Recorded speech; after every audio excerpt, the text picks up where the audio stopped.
చూడండి, ఇదంతా పార్కింగ్ వదిలారు.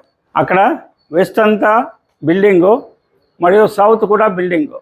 ఈ ఈశాన్యం మాత్రం లెస్ అయింది. పిల్లర్స్ వేశారు, టాపు ఉంది. ఎప్పుడైతే ఇలా క్రాస్ నడుస్తామో అప్పటికి ఈశాన్యం లెస్ అయినట్టే లెక్క వస్తుంది. ఇది ఆగ్నేయం పెరిగినట్టే లెక్క వస్తుంది. ఇక్కడ ఉండాల్సిన తలుపు అక్కడ పెట్టి ఆ తలుపు వేసుకొని లోపల తిరగడం వల్ల ఆగ్నేయము పెరిగిన దోషము, దానికి వాయువు పెరిగిన దోషము, 2 దోషాలు వస్తాయి. వాటితో పాటు మెట్లు కూడా ఆగ్నేయం పెంచారు. చూడండి, ఇక్కడ ఈశాన్యంలో పిల్లర్ లేదు. దీనికి ఒక చిన్న ఆల్టరేషన్, మొత్తం సమస్యలు సాల్వ్ అయిపోతాయి.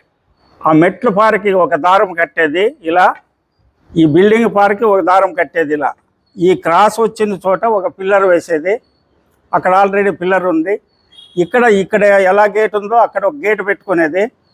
ఇక్కడ ఒక 3 అడుగుల గేట్ కానీ, మొత్తము గ్రిల్ కానీ, మొత్తము గోడ విండోస్ కానీ వీళ్ళకి అనుకూలమైనట్లు చేసుకోవచ్చు.